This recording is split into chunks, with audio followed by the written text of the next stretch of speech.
Il tratteggio e la sfumatura sono pratiche importanti se uno vuole approcciare al disegno, soprattutto al disegno artistico.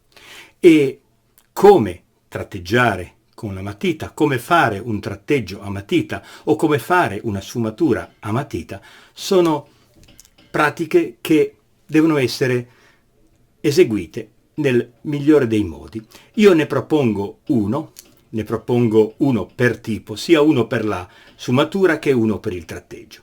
Sono esercizi, secondo me, importanti che sono utili a migliorare il dialogo tra il nostro cervello e la nostra mano e soprattutto a migliorare le nostre capacità tecniche.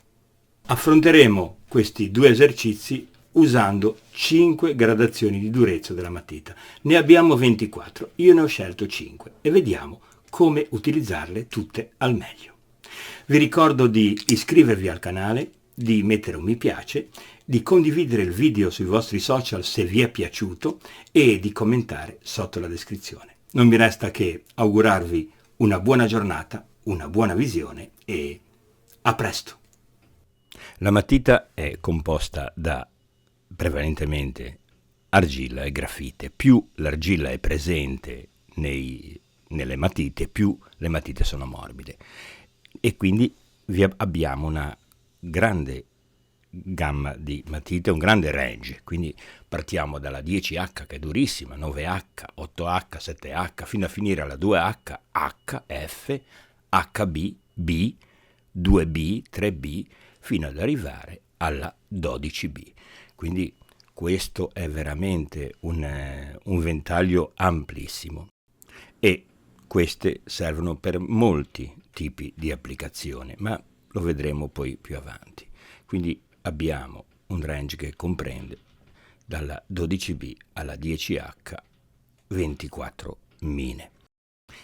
La 12B, vedete, si vede proprio a occhio questa grandezza della mina, arriva fino a 4,6 mm, mentre la 10H è 2 mm e si vedono tutti. Notate che io la 10H la sto proprio pressando molto e quindi guardate com'è leggera a confronto a questa. La 10H si adopera, e anche la 9H, la 8H, tanto per accennarlo, nella calcografia, nella litografia e anche nella xilografia. Nello specifico oggi io da queste 24 matite ne prendo 5 e le sto cerchiando adesso e sono la 12B, la 9B, la 2B, la 4H e la 10H. Scelgo questo range perché mi dà la possibilità di poterle sfruttare al meglio per quanto riguarda i risultati grafici che io voglio ottenere. Naturalmente non c'è una regola e possono essere scelte anche diversi tipi di matite e tralasciate alcune, oppure si può usare anche solo una matita. Io qua voglio farvi vedere la differenza tra queste matite e i loro possibili impieghi. Il range di utilizzo delle matite, delle mine, per quanto riguarda il campo artistico, è di solito viene posto fra la HB e la 4B, né mai più dietro alla HB né più avanti alla 4B. Ora il tratteggio, vedete, deve essere posto in questa maniera qui, in modo che i due tratti, quello sopra e quello sotto, non combacino. O dobbiamo cercare di far di tutto perché questo non succeda, ma può anche succedere, ed evitare che possano sovrapporsi, come in questo caso.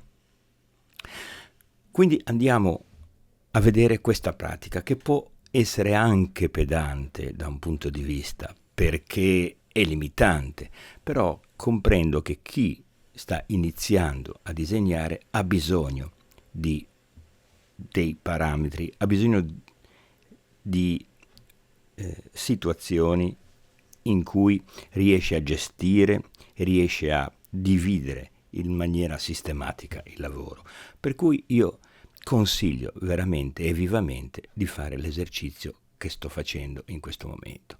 Cioè, ho diviso in 4 rettangoli 4 spazi dove io andrò a porre 4 segni diversi e che possono restituirmi la possibilità di variare la sfumatura, come abbiamo anche visto in un video molto precedente, però io lo cerco di spiegare qui in maniera sistematica, in modo che riusciamo a comprendere quanto sia importante per la mano poter riuscire a gestirsi e a riuscire a compiere degli esercizi quando noi siamo molto insicuri e all'inizio del nostro viaggio attraverso questa tecnica, e secondo me questo è un metodo interessante perché ci dà l'opportunità di disciplinarci e di cominciare a vedere qualche risultato proprio in termini di operatività del mezzo con cui andiamo ad usare. Adesso vedete, io ho terminato questi 4 spazi. Adesso io procedo, ma questo lo posso scegliere in maniera assolutamente arbitraria. Procedo in questo momento con delle linee orizzontali rispetto alle verticali ho tracciato prima. Avrei potuto anche andare con delle linee oblique, ma l'importante è che questi segni vengano sovrapposti, non in quest'ordine, però distanziati, in maniera tale da avere una risultante di sfumatura e la possibilità di essere disciplinati nel movimento della matita e della mano per costruire questo primo fra l'intenzionalità dell'esercizio e la possibilità di incrementare la nostra padronanza del segno. Quindi abbiamo fatto prima verticali, poi orizzontali, adesso oblique, ovviamente da una parte, e oblique dall'altra. Abbiamo una risultanza abbastanza grezza di quello che potrebbe essere un tratteggio, quindi una sfumatura. Ripetiamo questa sfumatura, però in questo modo, cioè calcando di più la matita, perché una cosa che non ho detto che è fondamentale: quando noi facciamo un tratteggio dobbiamo cercare di mantenerla uniforme per tutta la durata del nostro lavoro. Vedete, questa in questo momento è una pressione che esercito maggiore della pressione esercitata sul tratteggio soprastante, e il risultato, come vedete, è diverso, cioè ottengo una possibilità di chiaroscuro e di rilevanza e di diversità tonale maggiore. Vedete, ecco qui che appare chiaramente, e noi dobbiamo quindi sempre ricordare che a maggior spessore, a maggiore pressione della matita, noi otteniamo una risultanza di segno più grande, più profonda. Il maggiore e minore spessore della linea può determinare anche il volume di un segno e aiutarci a costruire, ad esempio in un disegno utilizzando solo la linea, la percezione di questo. Ma questa è una cosa che poi vedremo ancora meglio in successivi video, l'applicazione proprio anche senza tratteggio del disegno a una sola linea. Adesso prendiamo la 10H, prendiamo la misura più estrema e vediamo com'è un tratteggio eseguito con questa matita. Vedete, io adesso sto proprio premendo molto e la mina così dura restituisce un risultato di un grigio leggerissimo, e anche vedete, io premo proprio con tutta la forza, ma non riesce ad andare più di questo nero, questa punta da 2 mm. Adesso farò la stessa cosa, lo stesso tratteggio utilizzando una 12B. Io sto leggerissimo in questo momento, non sto per niente calcando la matita. Guardate com'è grasso e com'è scuro il segno di questa matita. Che sia l'una, sia la 12B che la 10H sono delle misure estreme che però possono servirmi, o meglio, a me servono nel disegno perché posso andare ad un nero più profondo e ad un segno molto leggero quando devo fare delle sfumature estreme. Però a me piace considerarle entrambe per il segno artistico e magari dopo vi faccio vedere un esempio di come può essere interessante mischiare queste matite e adoperarle insieme per ottenere ciò che desideriamo. Ed ecco che noi adesso andiamo sempre mantenendo la stessa pressione. Io non faccio una pressione maggiore o minore. Vedete, questo è il segno più duro e questo è il tratto più morbido che abbiamo. Ma mentre nel segno più duro io ho calcato il più possibile, nel segno più morbido io l'ho lasciato, non l'ho calcato in maniera estrema. Adesso vediamo un piccolo esempio di quella che potrebbe essere una collaborazione, chiamiamola così, fra matite. Quindi facciamo il segno come abbiamo fatto nella parte superiore con la 10H e ripetiamo tutta la serie dei tratteggi, delle 4 direzioni del segno e poi vediamo come poter far partecipare tutte quante le matite a questa definizione di chiaroscuro. Ripeto, la sequenza delle inclinazioni della matita nel tratteggio, nei 4 segni del tratteggio, è assolutamente arbitraria. Quindi noi possiamo iniziare anche con un tratteggio in diagonale. Adesso prendo la 2B. La 2B e cerco di farla partecipare in questo modo al tratteggio che andiamo a fare. E ovviamente parto da un segno più scuro e magari nella parte terminale la tengo un pochino più leggera per riuscire ad andare a sfumare meglio con la parte finale.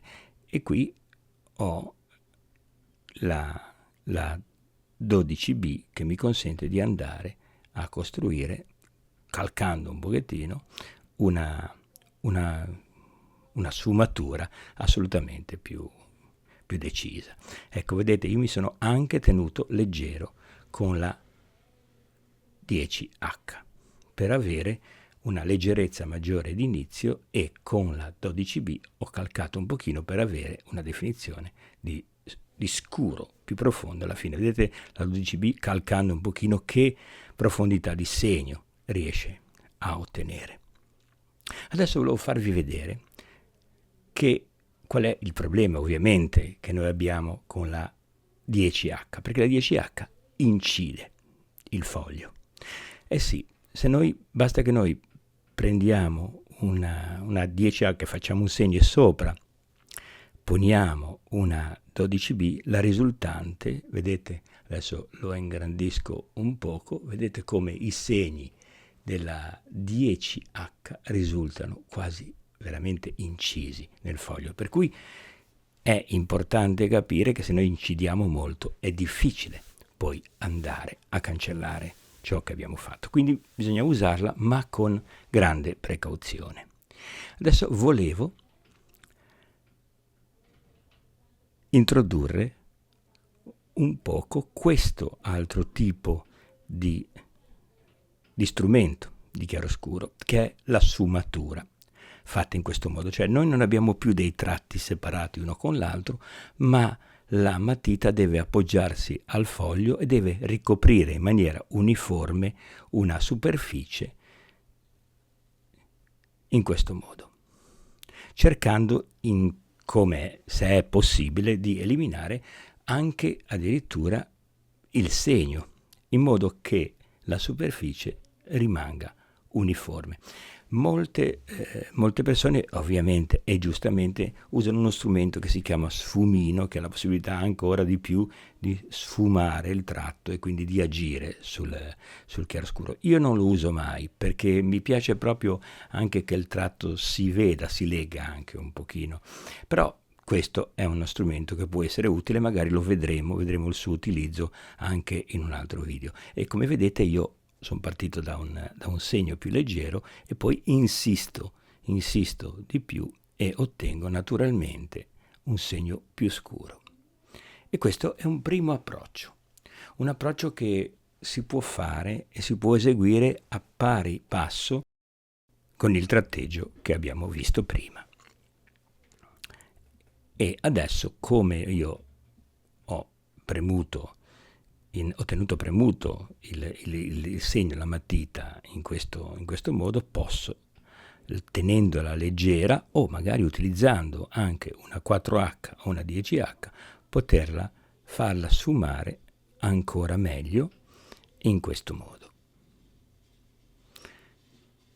Quindi noi otteniamo, come vedete, una sfumatura più compatta, magari di maggiore effetto, che ci consente di modellare la superficie del chiaroscuro a nostro piacimento e quindi andare verso proprio il bianco del foglio. Il tratteggio può essere anche meno formale quando voi siete un pochino più sicuri. Le linee possono essere più vicine, possono essere anche più irregolari, anche perché poi, come abbiamo capito nel disegno sopra, ma anche in quelli dopo, intervenire in un secondo momento con sovrapposizioni e con la possibilità di rendere omogeneo il tratto, il tratteggio si risolve e si rende omogeneo come e quanto ci pare. Quindi è importante, gli esercizi prima sono importanti perché sono propedeutici alla possibilità di, ancora una volta lo dico, di avere più padronanza del mezzo e quindi di sapere qual è la nostra meta finale, e quindi i modi per perseguire questa meta possono essere molteplici e diversi. Infatti io adesso faccio lo stesso tratteggio che ho fatto sopra in basso e poi lo cerco di rendere omogeneo lavorando proprio sulla superficie del tratteggio. Quindi mi importa poco se la prima stesura può essere anche un poco irregolare, però è fondamentale poi ripartire e modellare il segno. Adesso io continuo sopra e quindi finisco il lavoro proprio di tratteggio grezzo e poi riproporrò sotto lo stesso tratteggio, però poi andrò, come ho detto, a modificarlo tentando di unire le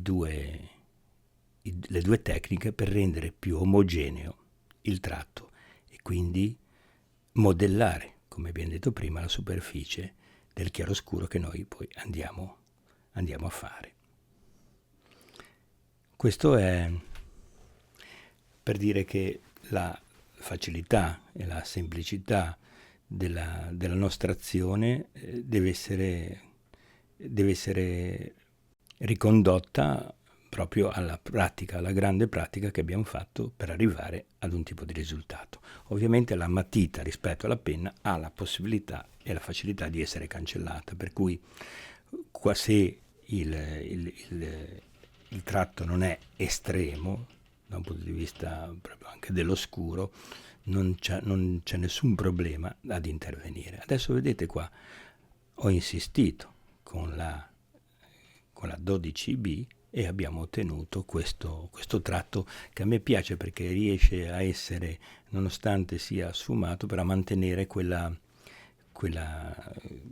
vibrazione necessaria secondo me per far sì che il tratteggio sia più vivo, sia meno leccato. Ecco. Adesso vedete che ho con la 10H, con la 4H sono intervenuto e con la 10H alla fine l'ho portato proprio quasi vicino al bianco. E questo è l'uso che noi abbiamo fatto di queste matite che ricordo. Sono 5 le matite che abbiamo impiegato e adesso le sto definendo con i tratti sotto questo tratteggio per far comprendere quanto possono essere impiegate insieme e utilizzate anche insieme con la dovuta cautela e soprattutto perché noi riteniamo che sia necessario usarle.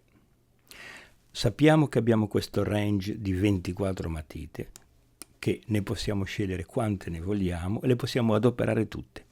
Non è vero, a mio parere, che le matite più dure non siano utili al disegno artistico. Tutti i segni sono utili, basta sapere quali sono le nostre intenzioni per adoperarli. Abbiamo dunque modo di esercitarci con questi esempi che ho fatto vedere in questo video, che spero sia stato utile ed informativo. Vi ricordo di iscrivervi al canale, se vi piace il canale naturalmente, e se trovate dei video e dei contenuti che vi soddisfino. E vi chiedo di mettere mi piace al video e di condividerlo sui vostri profili social. E continuate a commentare sotto le descrizioni come state facendo. Rinnovo il mio saluto per una buona giornata e un arrivederci. A presto.